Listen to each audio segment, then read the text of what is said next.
Welcome to the Trinities podcast, where we explore theories about the Father, Son, and Holy Spirit. Do you love God enough to think about Him?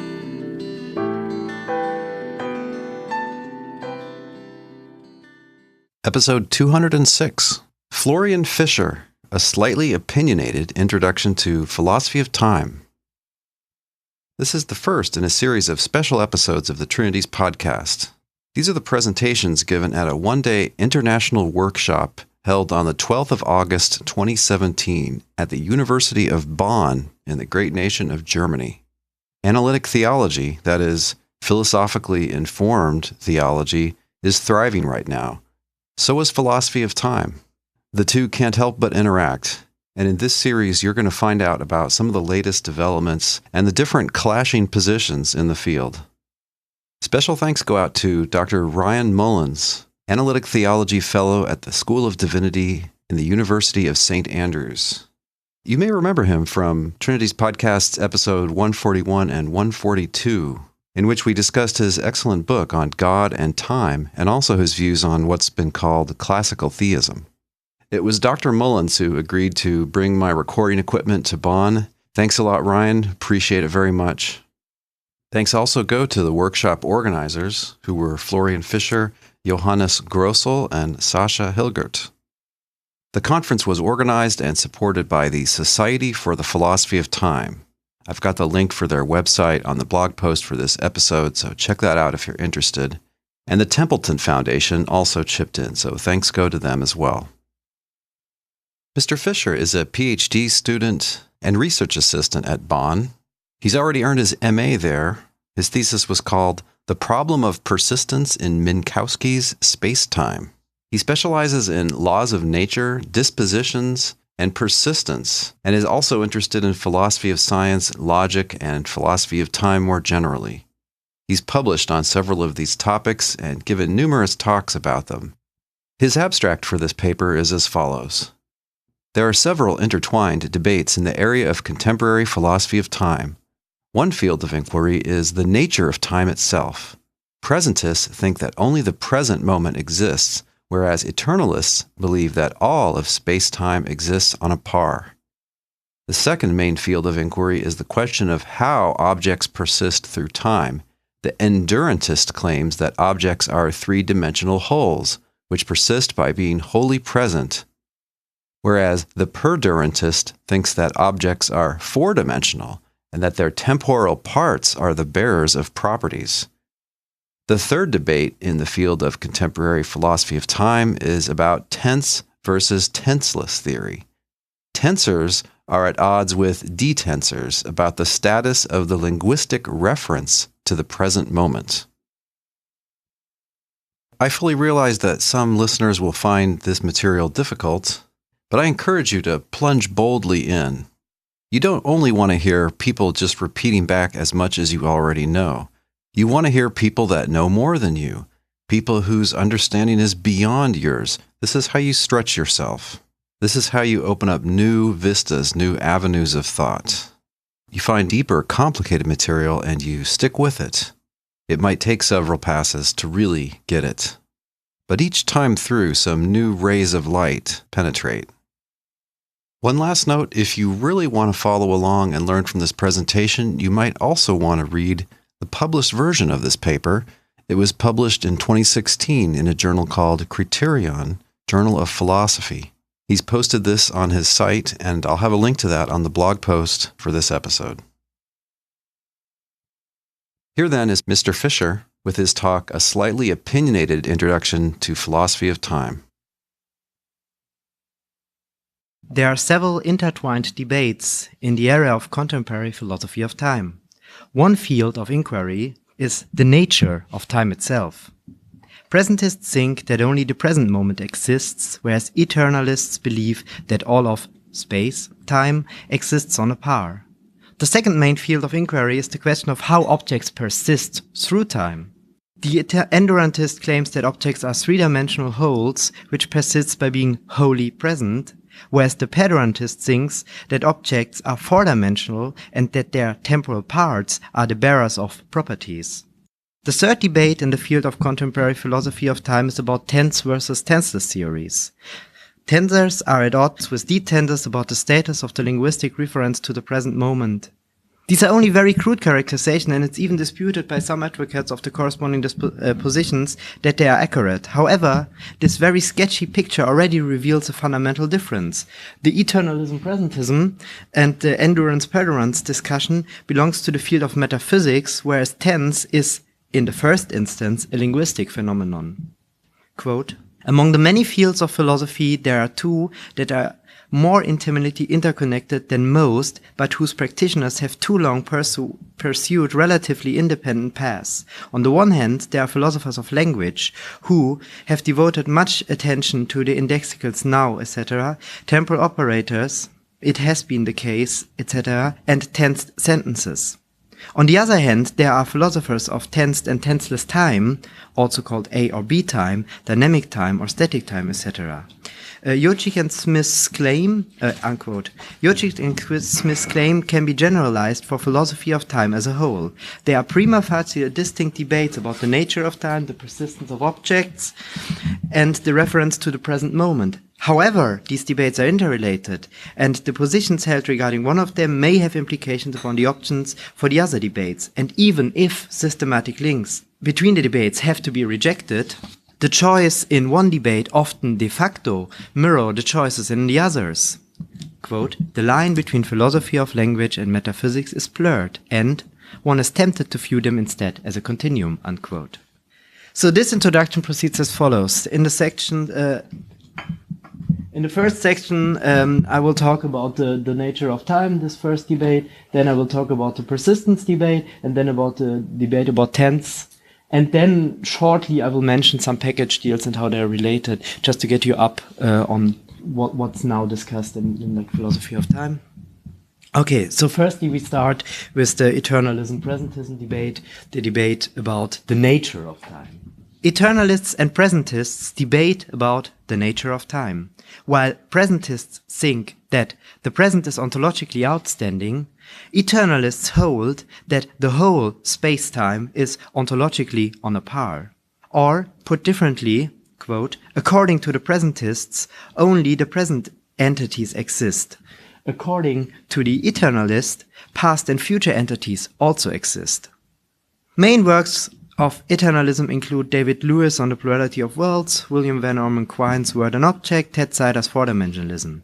Seminal contributions to the debate about presentism include Bigelow's Presentism and Properties, Mercosian's In Defense of Presentism, and Trenton Merrick's Persistence, Parts, and Presentism, and Dean Zimmerman's Temporary Intrinsics and Presentism. Eternalism and presentism come in different kinds of formulations. They can be formulated concerning time itself or the occupants of time.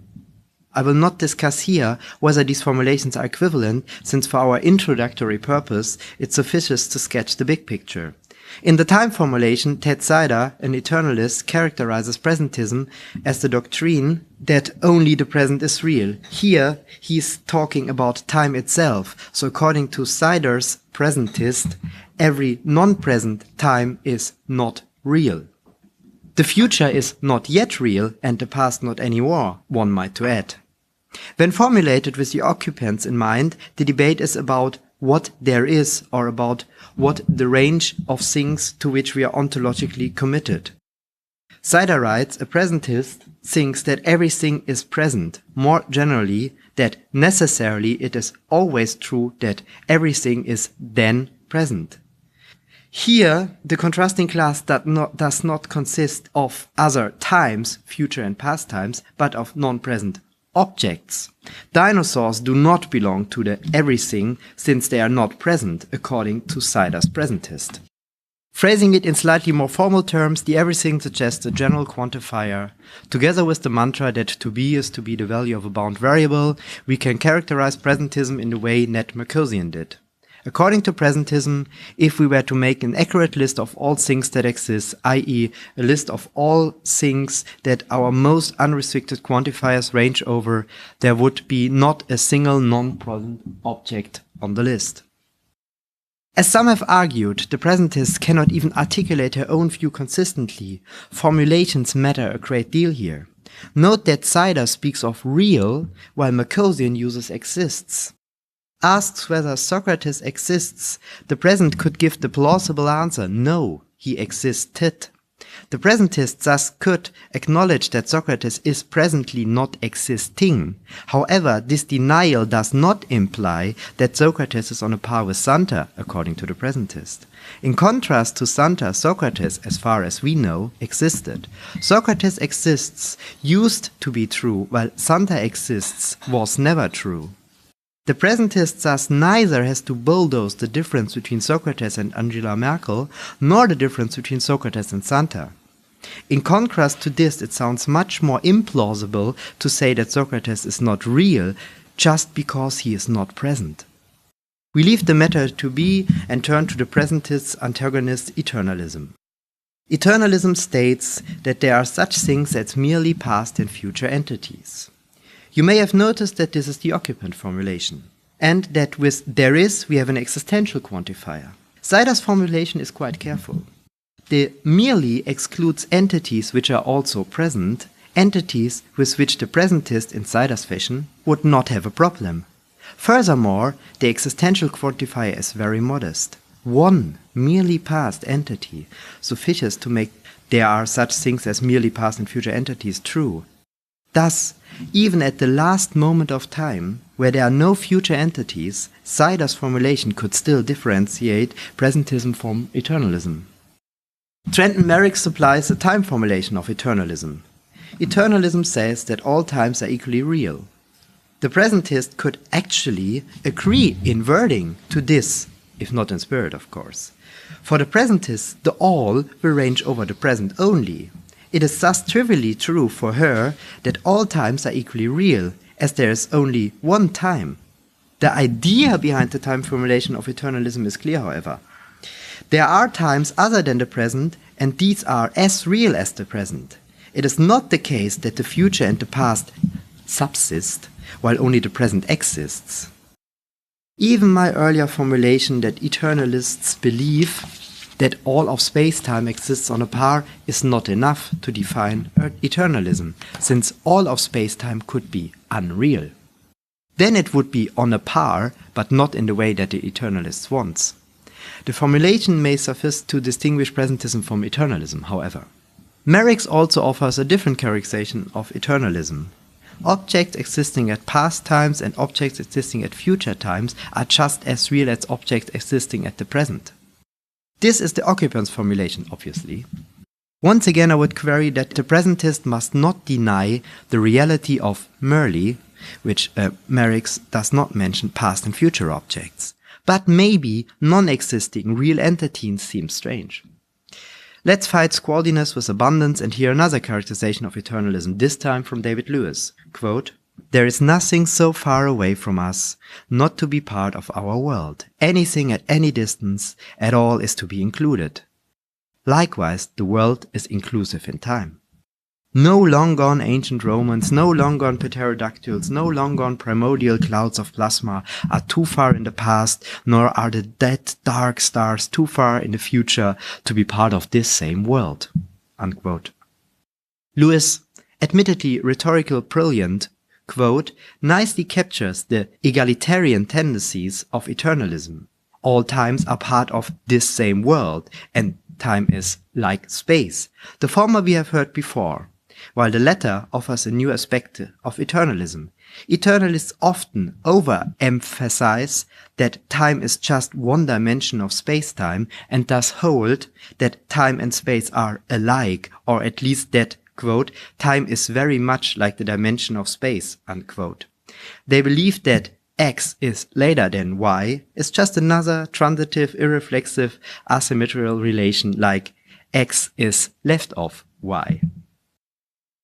Eternalists, quote, would like to stand in thought outside the whole temporal process and describe the world from a point of view which has no temporal perspective at all, but surveys all temporal positions at a single glance. The different points in time have a relation of temporal predecessence between themselves, but no temporal relation to the viewpoint of the description, unquote. Dummett's quote hints at the fear of the eternalists that the presentist's ontological prioritization of the present as the point of view of description deprives presentism of objectivity. Perhaps this fear is justified, perhaps not. Of course, we cannot end the eternal battle of presentists and eternalists in this meager introduction. Let us listen to some allegedly smoothing tunes instead.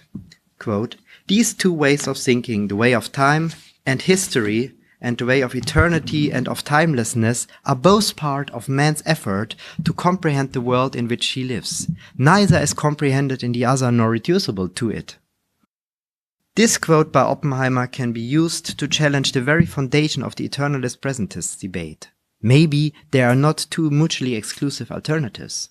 Maybe they could even be combined. Quote, hybrid views acknowledge that the world may be thought of as an existent four-dimensional entity, but retain the idea that there is something special about present times.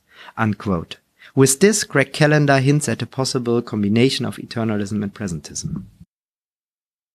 Another way to question the classical eternalism-presentism distinction is to say that it is not exhaustive. Presentists hold the present dear, while eternalists believe of all space-time to be ontologically homogeneous. What of the people who want to distinguish between the past and the future? You believe that the past to be settled while the future holds a variety of possible developments? Maybe then the growing-block theory is something for you. According to its proponents, quote, only objects that are either past or present, but not objects that are future, exist. According to this theory, the past and present are on a par while the future is differentiated from them. The present just happens to be the edge of existence, i.e. the border of the block. And this block is growing because the universe is always increasing in size as more and more things are added to the front end, temporally speaking. This growing of the block is supposed to be the reason why the present always differs in content. We can distinguish the question whether the present is ontologically special or not from the question whether what exists changes over time or not. Following Kurt Friebe's terminology, we call a view according to which existence is time-relative, dynamic, and one where this is not the case, static. Classical eternalism is static, as neither the present is distinguished nor what there is changes over time. On the other end of the spectrum, we have classical presentism, where the present is so special that all there is present. One might think that presentism is the only dynamic theory, but the recently mentioned growing block is dynamic as well, at least according to Friebe. A static theory besides classical eternalism is the so-called moving spotlight theory. According to the moving spotlight theory, the present is like a spotlight, hence the name, which sheds its light on the present point in time. It moves alongside the timeline, thus always rendering a different time present. You may be wondering now with which speed the present moves, or how it moves at all, if the timeline is supposed to be time. Well, of course the spotlight present moves in meta-time.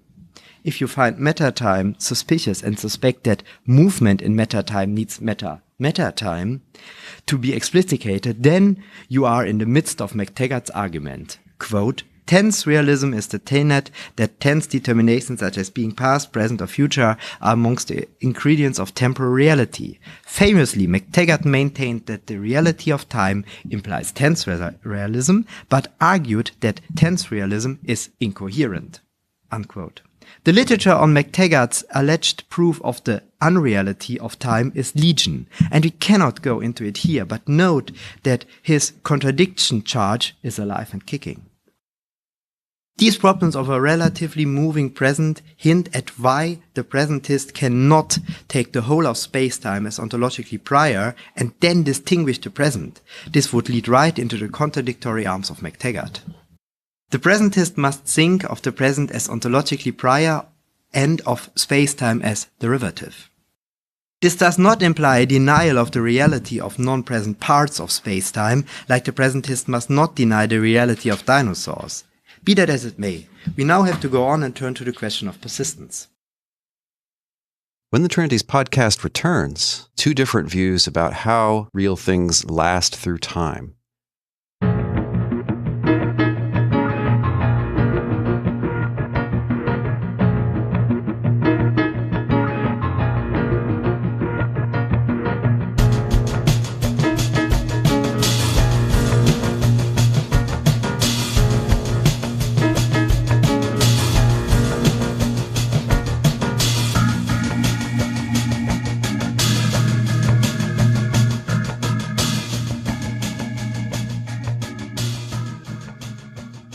The endurance-perdurance debate is about the persistence of objects through space-time. It revolves about so-called problem of identity through time.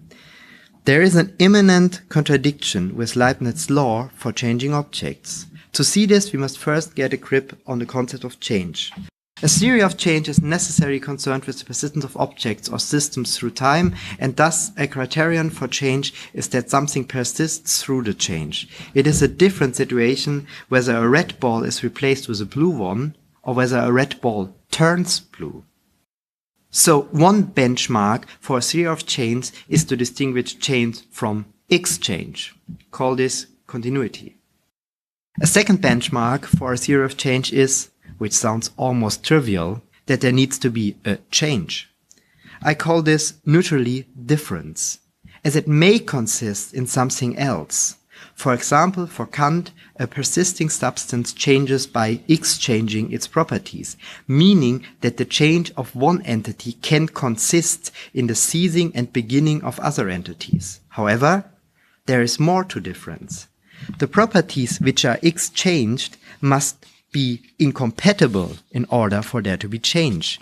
If something is first red and then square, it does not amount to change. As we have sketched out, change needs identity as well as difference. On the face of it, incompatible properties account for the difference, while the continuity is ensured by the numerical identity of the persisting object. But here the problem of persistence has its systematic roots. According to Leibniz's law of the indiscernibility of identicals, things which are identical have to have the same properties. This is in tension with the very idea of change, according to which one and the same persisting object is supposed to have different, even incompatible properties. During the rise of the new analytic metaphysics, the question of the nature of change was formulated anew by David Lewis. The possible solutions to the problem of change he discusses are till today the base for our accounts of persistence. These modern accounts fall into two camps which have their own ways of dealing with the immanent contradiction with Leibniz's law. Let us say that something persists if somehow or other it exists at various times. This is the neutral world. Something perdures if it persists by having different temporal parts or stages at different times, so no one part of it is wholly present at more than one time. Whereas it endures if it persists by being wholly present at more than one time. The endurantist thinks if this is the world line of an object, that the object is multi-located. At each location there is three-dimensional whole, which is the object, whereas the perduranist thinks that the whole world line is the object, and at each location there is a temporal part, which is three-dimensional part of the whole object, and this is the primary property bearer, whereas here the enduring object is the primary property bearer. Okay. Perdurantism. One possible solution is perdurantism, which describes objects as extended in time. Perduring objects do not only have a spatial extension but also a temporal extension. The things we interact with in our everyday life are, according to perdurantism, three-dimensional parts of actually four-dimensional objects. This is a dissolution of the contradiction, as the properties are instantiated by different temporal parts. A ball which is first red and then blue that changes by having a red and a blue temporal part. The red temporal part is not identical to the blue temporal part, and hence the incompatible properties can be instantiated without a contradiction. This alleged solution of the problem of change comes with the price that, contrary to our intuitions, objects are four-dimensional spacetime entities. Quote, "We perdure, we are made up of temporal parts, and our temporary intrinsics are properties of these parts, wherein they differ one from another. There is no problem at all about how different things can differ in their intrinsic properties." Unquote. What constitutes continuity for the perdurantist? If there are just different objects instantiating different properties, how can the perdurantist distinguish change from exchange?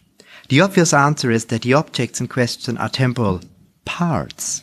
Thus, there is a whole of which they are part, so the continuity is supplied by the parthood relation. Ted Sider endorses a variant of perdurantism called the stage view, which identifies continuance with the stages themselves, and not the four-dimensional whole. Here, the three-dimensional entities located at their respective moments of time are called stages and not temporal parts, precisely because they are not parts of a four-dimensional whole. Quote, "Strictly speaking, the stages are only momentary entities, but they are nevertheless said to persist through time by having counterparts at other times. In contrast to the enduring object, the stages are not multilocated. Identity cannot be the continuity maker, since the counterpart of something is never identical with the thing itself.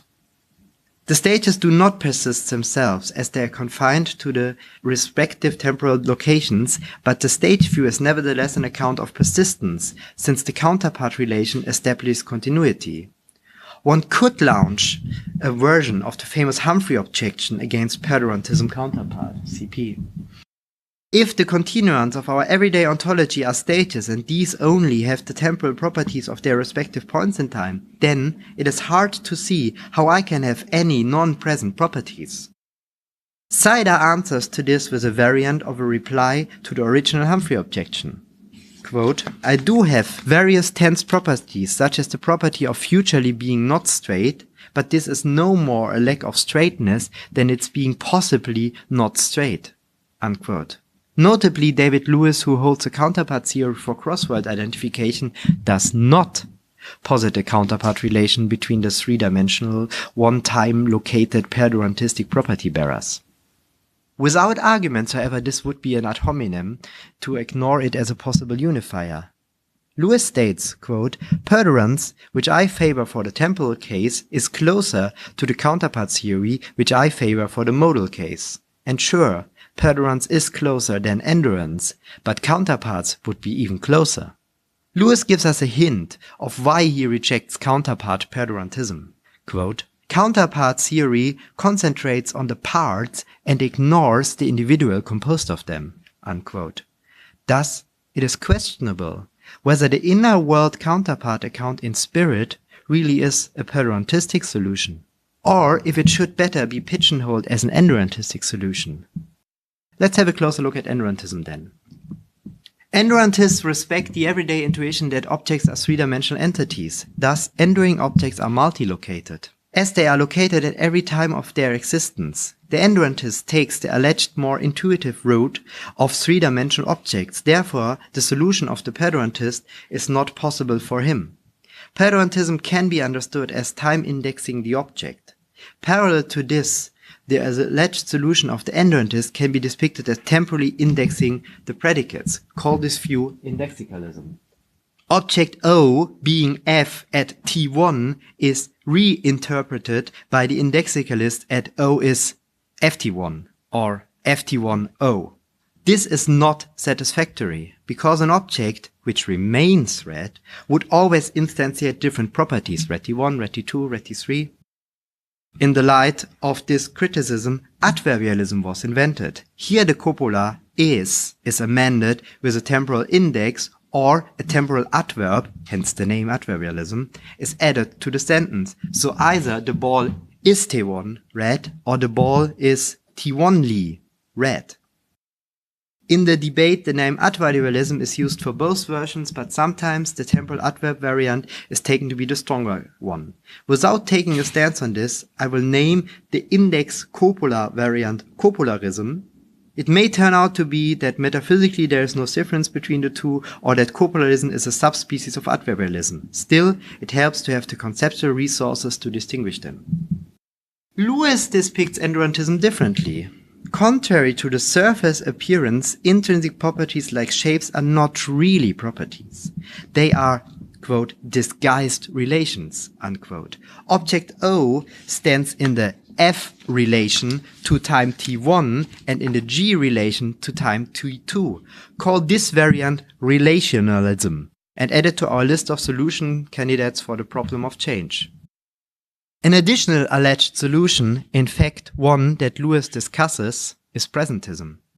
Presentism is in so much a solution as there is only one moment of time, i.e. the present, and thus never are any incompatible properties instantiated. As presentism is not on a par with the other options, it's an account about the nature of time and not the persistence through time, it is hard to depict it in the same fashion as the other alleged solutions. One way the presentist represents change is with temporal operators. When the object O is Go, it was the case that it was F. So we have this past tense operator saying in the past there was a moment where it was F and it is Go now.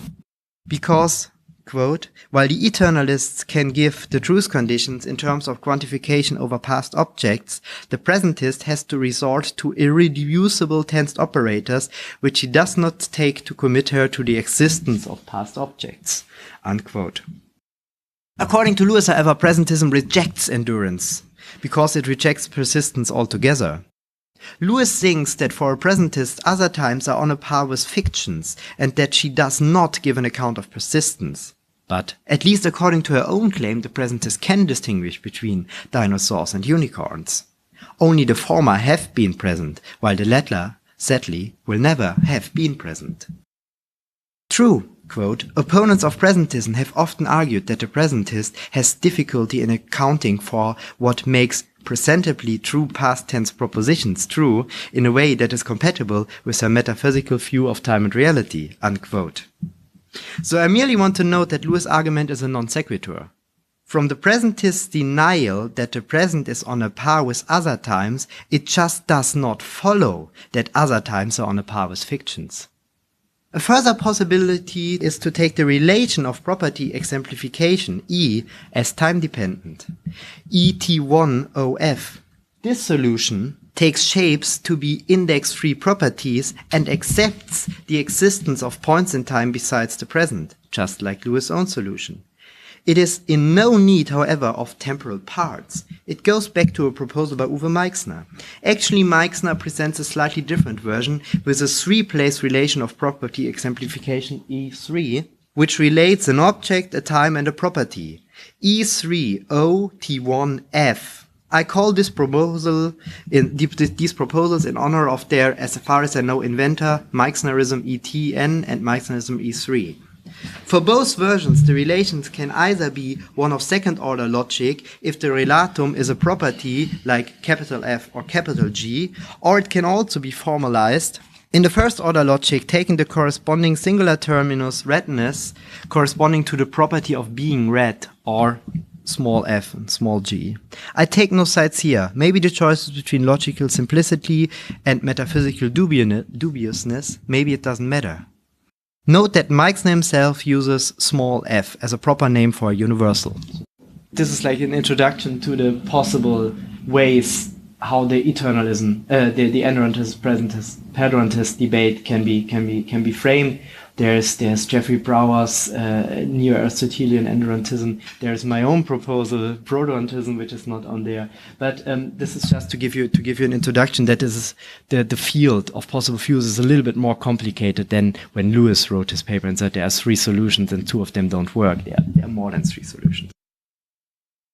When the Trinities podcast returns, he surveys some linguistic disputes.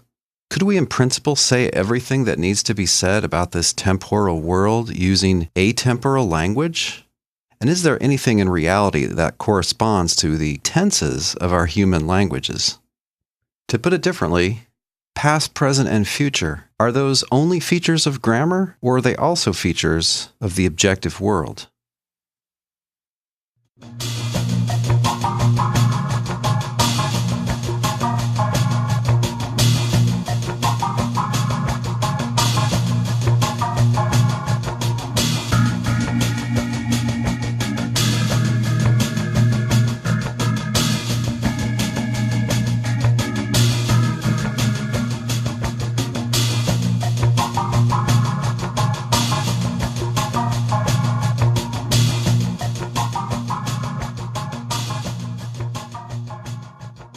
So now to the third part, the tense versus tenses series. We turn to the controversy about the status of tense. This debate started out within the philosophy of language. The old bio-theoreticians contested the relevance of the reference to the present moment. They thought linguistic phenomena like tense and aspect and words like now or tomorrow belong only to the surface structure of the sentences. And in, quote, fashioning canonical notations, it is usual to drop tense distinction, unquote. The idea is that our messy language obstructs the access to its own semantical or logical structure, and deviation from the surface structure helps to clear things up. Thus, the core of the old B-theory is the, quote, enterprise of paraphrasing statements so as to isolate their logical structures, unquote. Eternalism denies an objective reference to the present moment, and thus tense sentences must have tenseless truth conditions. According to the eternalist, the surface structure of a tense sentence does not correspond to an objective feature in the world. The simple correspondence theory of truth states that sentence like Paris is the capital of France is true just in case the corresponding state of affairs holds, i.e. Paris really is the capital of France. Likewise, it is raining now should be true just in case it is raining now. An objective reference to the present moment, now, leads to an objective truth value. As the eternalist drops this objective reference to the present moment, she must come up with an ersatz truth maker, or otherwise she would have to deny that tense sentences have a truth value at all. The old B-theoreticians believed in translatability. All tense sentences are translatable without loss of meaning into tenseless sentences. There were different accounts on the market on how this translation should look like in detail. Gottlob Frege voted for a date indication analysis. A tense sentence like S1, it is raining now, actually means something along the lines of it is raining at Thursday the 13th of May 2014. Bertrand Russell's token reflexive analysis, in contrast, states that sentences should be translated into it is raining at the point in time that is co-temporal with this utterance. Arthur Pryor has famously argued for the irreducibility of tense. Tense sentences and beliefs are not translatable into tenseless ones according to Pryor. However, they are important for our actions. The example is the joy we feel after an important test is over. Sentences we utter at such occasions cannot be understood tenselessly, and only tensed beliefs explain our actions and change of emotions, i.e. from stressed to relieved. One says, for example, thank goodness that's over. And not only is this, when said, quite clear without any date appended, but it says something which is impossible that any use of a tenseless copula with a date should convey. Pryor was very explicit about the non-translatability of tense sentences and claimed that the attempt of the old bio-theoreticians to substitute indexicals like now with a date and a time indication failed. What causes our joy after the important test is not that the test is over at, say, 4 p.m. We would have known that beforehand. Also, the tenseless relation of earlier later does not help in this case. It is tenselessly true that 4:15 p.m. is later than 4 p.m. on the same day. Neither the tenseless fact that the test lasts till 4 p.m. nor the tenseless fact that 4:15 p.m. is later than 4 p.m. explains our joy, and even both together are not sufficient. It is the fact that 4:15 p.m. is now that gives meaning to the sentence, thank goodness that's over, and that explains our feeling of joy and our actions, celebrating. Thank goodness that's over has an implicit reference to the present moment and stands for thank goodness that's over now. It certainly does not mean the same as, for example, thank goodness the date of the conclusion of that thing is Friday, June 15th, 1954. Even if it be said then, nor for the matter does it mean thank goodness the conclusion of that thing is contemporaneous with this utterance. Why should anyone thank goodness for that? Neither the translation strategy of the old B theory nor the token reflexive strategy were able to capture the meaning of tense sentences like thank goodness that's over, according to Pryor. Pryor was chiefly concerned with matters of time, and thus his paper focused on the indexical now, which is also our topic here. John Perry made a more general claim concerning indexicals. Perry's 1979 paper features 3 examples, of which I would like to introduce the one starring the tardy professor. A professor who desires to attend the department meeting on time and believes correctly that it begins at noon sits motionless in his office at that time. Suddenly he begins to move. What explains his action? A change in belief. He believed all along that the department meeting starts at noon. He came to believe, as he would have put it, that it starts now. Perry called beliefs which contain indexicals like I, here, and now locating beliefs. Locating beliefs are necessary for our actions, since the corresponding tenseless belief do not explain the sudden movement of the tardy professor. Perry's conclusion was that we believe the same thing but in different ways. As time passes, I go from the state corresponding to the meeting will begin to the one corresponding to the meeting is beginning, and finally to the meeting has begun. All along I believe of noon that it is when the meeting begins, but I believe it in different ways. And to these different ways of believing the same thing, different actions are appropriate: preparation, movement, apology. Since we are not concerned with beliefs here, the details of Perry's account do not matter. We can, however, state that Perry puts forward a strong argument against the translatability of tense sentences into tenseless ones.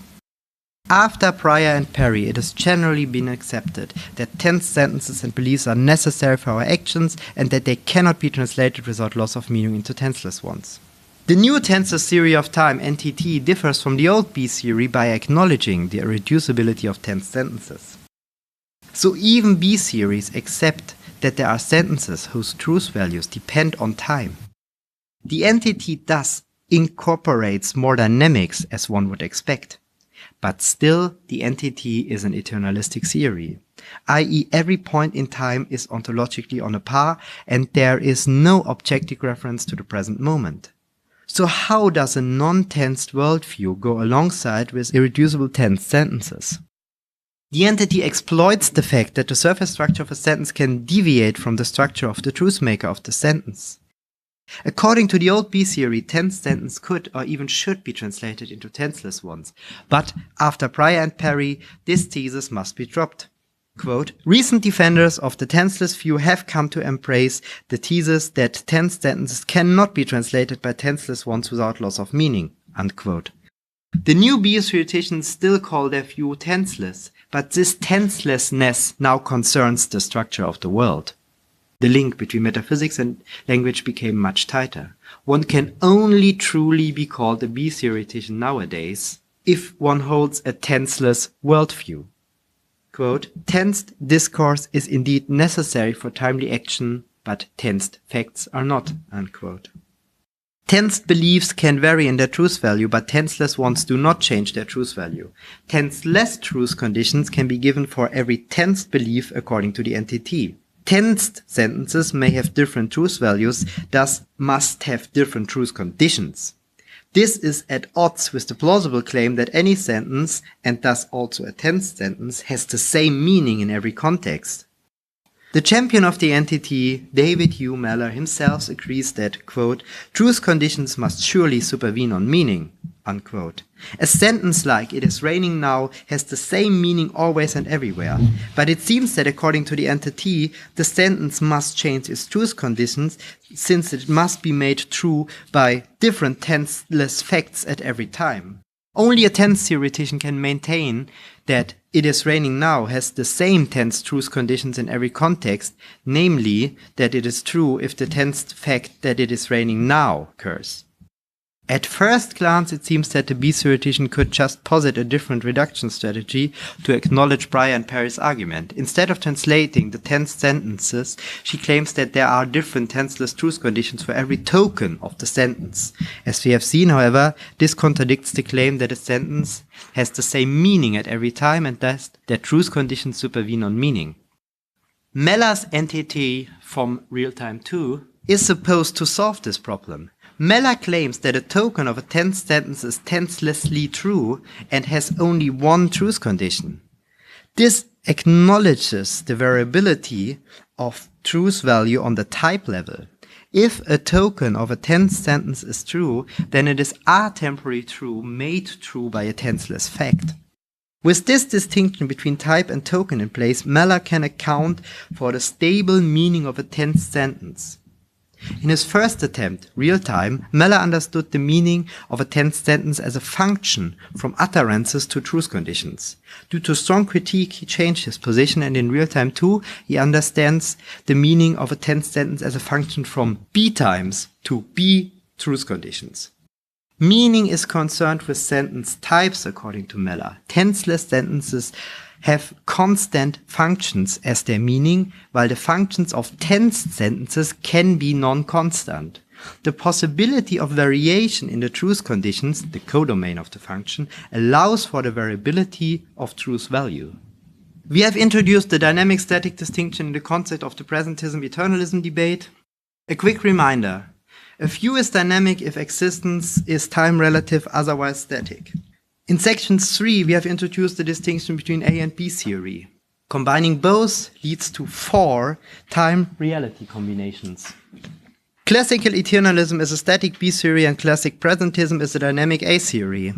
The moving spotlight theory states that existence is not time-relative, but the present is nevertheless ontologically distinguished, and thus it is a static A theory. While the growing-block theory is at least a dynamic B theory. Presentists are wordly always endurantists. Many may even think that presentism and perdurantism are inconsistent. At least Sider holds that no contemporary philosopher defends the combination of presentism and perdurance. Contrary to that, Barrett Bogart does not only think that presentism and perdurantism are compatible, but develops a presentist four-dimensionalism. Jürgen Hansen builds his stage-view presentism on this, which he claims to be an appealing alternative for presentists who remain impartial to both the endurantist and the warm theory of persistence. In the debate about persistence, eternalism is often presupposed. This hints at the prima facie compatibility of both endurantism and perdurantism with eternalism. This is plausible. Given eternalism, the disagreement is about what the world line represents.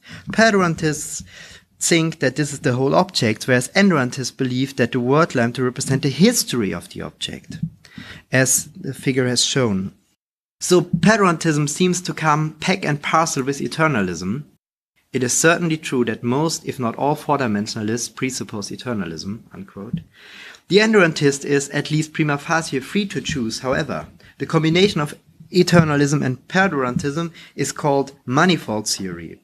The deal might be even more inclusive for the perdurantist, as it may include the tenseless theory, which we have seen in section 3. The other way around is quite inclusive as well. Reductionists about tense then are invariably eternalists. So if you are a detensor, you almost have to be an eternalist. Most probably you are then also a perdurantist, but this is not necessary. You may be a detensing eternalistic endurantist, for whatever reason. Arthur Pyer compiled the other one-click bundle available on the market. He advocates the combination of tense theory, endurantism, and presentism. Besides arguing for presentism, Pyer states, quote, "It is not the case that one part of me was a boy in New Zealand, while another part of me is a man in England. It is I who was the boy, and I, the same I, who am the man." Unquote. Hence, endurantism. He further believes that it is raining actually means it's raining now. There seems to be a tendency here. On the one hand, the perdurantism, tenseless theory, eternalism package fits well and is often bought in one. Endurantism, tense theory, and presentism, on the other hand, are not so tightly interwoven. The mentioned packages offer only a glimpse at the various links between the debates. So even if the 3 debates about the nature of time, the persistence through time, the reference to the present moment, start out independently, a satisfactory account in the philosophy of time may very well need to take all 3 fields and their prerequisites into consideration. Thank you.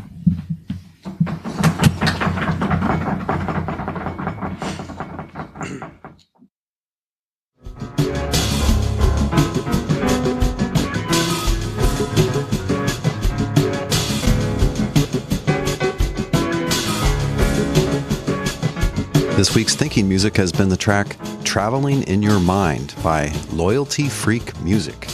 As always, there's a link on the blog post for this episode where you can listen to or download that entire track. Next week on the Trinities podcast, Dr. Ryan Mullins defends the view that God is, quote, in time. We'll hear his presentation called In Defense of Divine Temporality.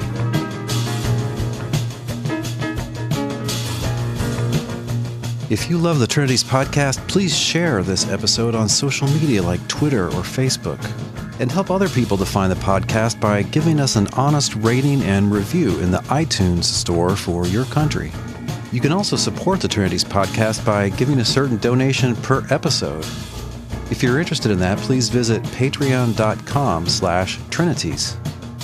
Finally, let us know what you think. Give us a comment on the blog post for this episode, or join our Facebook group at facebook.com/groups/trinities.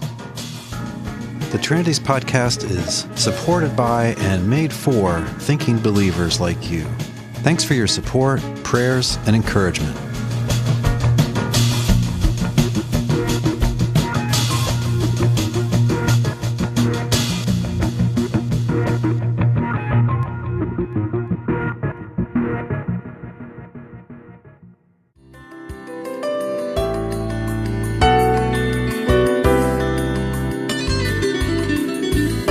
Thanks for listening.